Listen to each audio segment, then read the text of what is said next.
Let's get into some Cowboys. Heck yeah, let's go. There's already been a moving and a shaking this morning.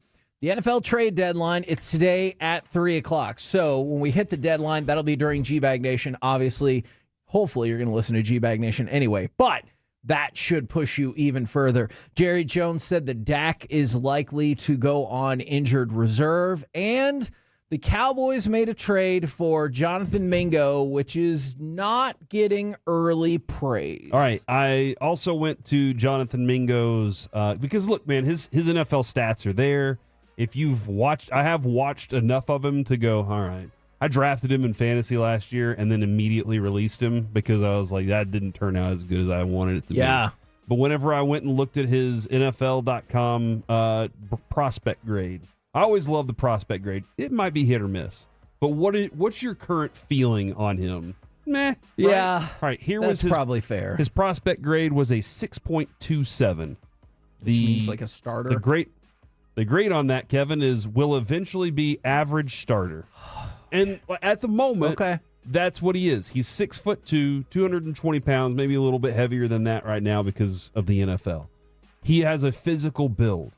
So far, and what Dane Brugler wrote also, long strider, so it takes him time to build up speed. If he's playing press coverage, that's going to be tough for him. I haven't seen any difference in the NFL so far from what I read from Dane Brugler. So I don't know exactly what the vision is for him, what they want him to be, but at the moment, he's Jalen Tolbert-ish, and that's about it. And Jalen Tolbert hasn't turned into what I thought he should be. So just to hammer that home, Jane Slater had a couple of tweets about this. I asked a GM of another team his thoughts and said, talented, a little raw, comp is too much, like way too much. Probably is most like Tolbert of the guys out there. Just my opinion, not a bad player, but to include a fourth is rich. Then she talked to another GM who said it probably should have been like a sixth or a seventh for the compensation. And this is a player that, I mean, like, what have you done lately is what I know people like to look at. And in the last 4 games, he has 1 catch for 1 yard on 5 targets. Heck yeah. So I understand why One people... more catch than 0. That's true. You could have got a negative play out of that catch. That is very true. Positive play. Hell yeah. So Positive Mike is here and ready to play. So let me ask you this question, because I think this was just for entertainment purposes. Jerry wanted... Can you expand on that just a little bit? I know what you mean. I think that he wants to take away from us going, the season is over, Dak's out for a month or till Thanksgiving-ish. I just think that he's like, I have to keep the Cowboys in the spotlight. And so this did it. Now we're seeing, if you go to websites, Cowboys make a trade for a wide receiver. They don't actually put the person's name on the headline because they go, oh, we need people to think they just traded for Justin Jefferson. Yeah. They did. All in. And so I think that this keeps them on television and this keeps them in the conversation. And so what we're doing right now, and I'm not saying we wouldn't be talking Cowboys, we kind of have to, we're in Dallas. Yeah. Is I think this is accomplishing his goal of this trade. He doesn't care about the 4th round pick today. He will care about it a little bit on draft day when there's maybe somebody that he would have liked to have drafted there, but he won't know it. It'd just be his scouts would be like, dang it, I wish we had that pick. And I just wanted to throw this out there because I think this is not a fair assessment. From the 817, Cowboys can't hit on 1st and 2nd round picks. Who gives an S about a 4th? I actually think that is definitely wrong. I think the Cowboys have a better track record than a lot of teams at hitting early. But just in the last few years, 4th round picks, Dalton Schultz, Dorrance Armstrong, Tony Pollard, and Jake Ferguson. You've gotten some quality players out of that. Now, you've also missed Jabril Cox. Yes. Josh Ball. You've missed for sure. Reggie Robinson. But you've gotten a lot of good players out of the 4th round. So I don't think that is a fair assessment of that draft pick at all. Remember, this is the only way they get players. They forfeit free agency intentionally. That's their philosophy on cap, is you do not sign free agents until they drop down to, like, you have A level out, B level out, like 100%. C level if the price is right, but probably not. And then D's and F's is what they get in free agency. So when you trade this pick, this is kind of the only way they acquire talent. So what they're saying is we acquired a talented player. I don't think they care. I think that Jerry Jones demanded that Will McClay trade for a wide receiver. Do something. And so Will McClay is stuck on a timeline here that in a few hours it's up, and he's just like, I have to satisfy the dad. And so he satisfied the dad by telling him, was Jonathan Mingo a second-round pick? He was. Yeah, so I got a guy who was just recently a second-round pick. By the way, they've already said that they really liked him when he was coming out of college. So Will, because Jerry Jones has no clue who Jonathan Mingo is. So he's like, isn't that running back from Texas, Jonathan? Yeah. Isn't that the guy that grew 6 inches in an offseason? No, that's Kuminga. Oh, okay. And that wasn't true either. Okay, but I just think that Will McClay satisfied Jerry Jones's demand. I tell this story, I've told it before, but whether it's true or not, I'll just tell you my source. It was Rick Barry in 2007. He was telling me a story back when Jerry West was the general manager of the Memphis Grizzlies. And the owner had money to spend, and the owner was upset because Jerry West had not spent the money immediately in free agency. And was like, what is going on? How did all of these guys get signed? I gave you this money. We have this money. Use the money. And Jerry West got frustrated, immediately picked up the phone, called up Brian Cardinal's agent, gave him a deal that couldn't refuse because there was probably not a deal on the table close to. Hung up the phone and told the owner, we just got Brian Cardinal, your money spent.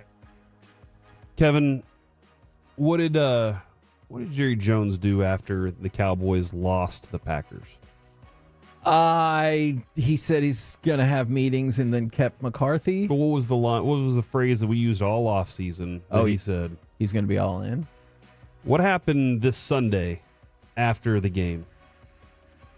Jerry Jones immediately came out and said, we're going to do something. Yeah. Because I need to distract you from what just happened. Yep. I need you to, I'm flipping this around, and I need you to immediately forget about what just happened. And listen, Broadus said this on Sunday after the game. If you don't take a running back in the first That's two not rounds, what Broadus said. That was yesterday. I was just asking. Broadus said this after the game, and he's right.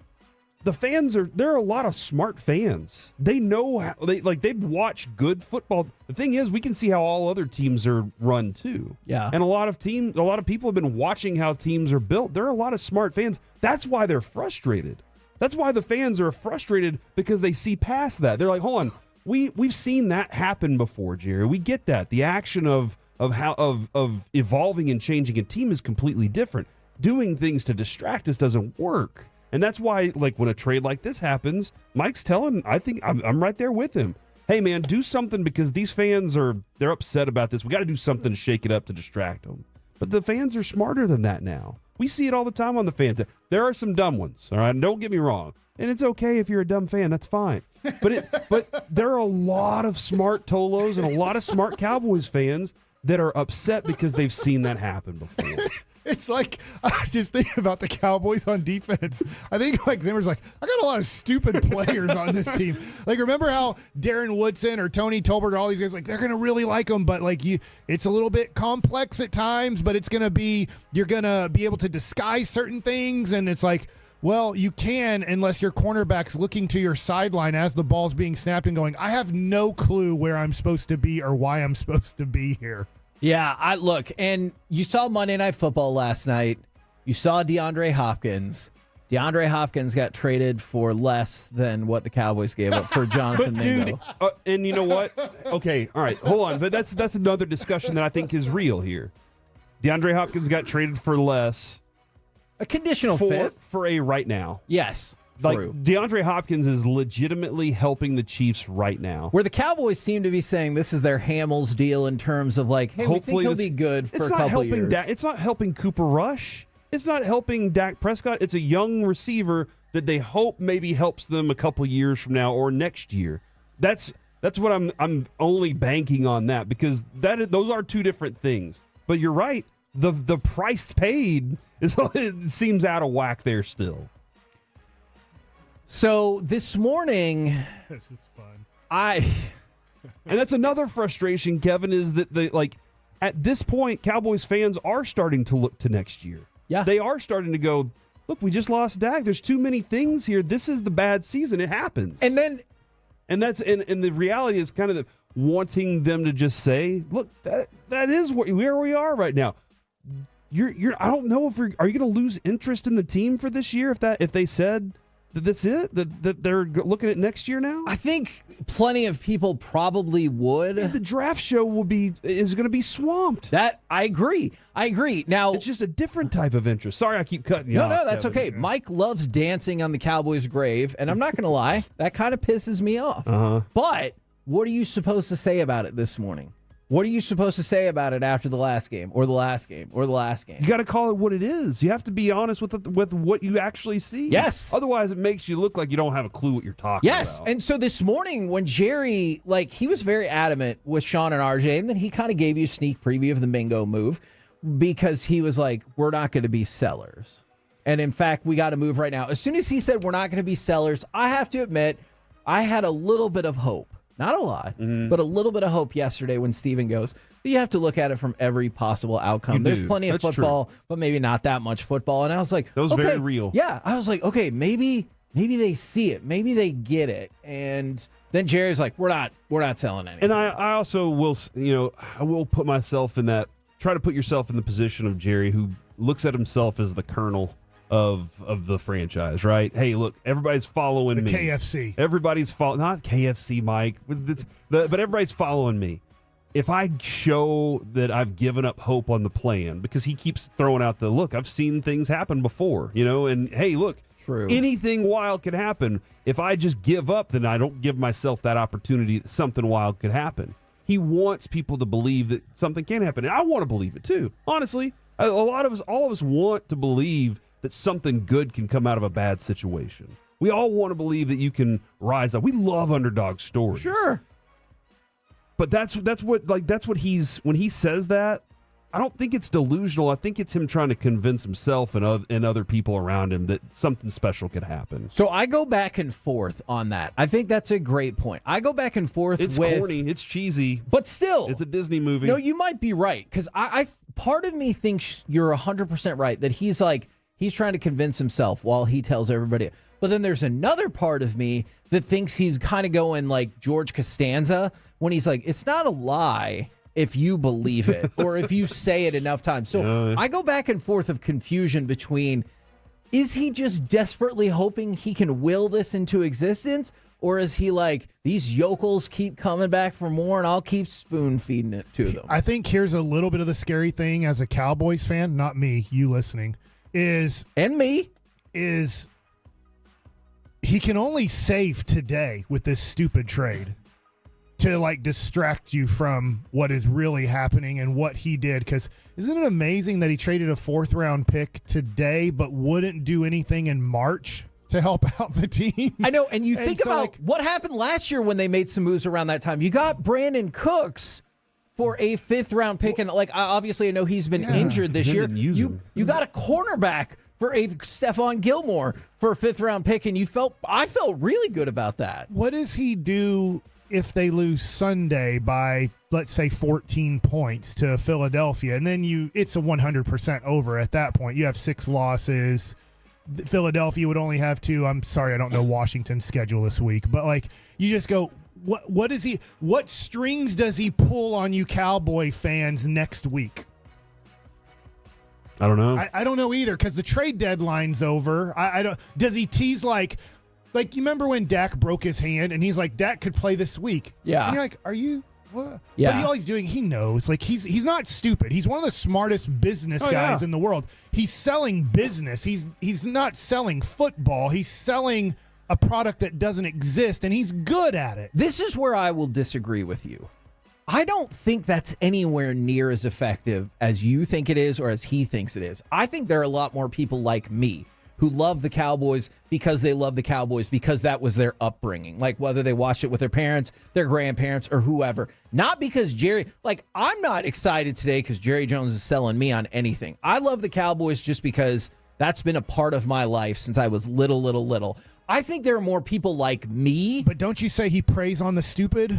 I could see that. Hey, Mike. I'm not saying there's none of those people, but I think there's more people like me. There's some answers. From the 972, he'll fire a coach.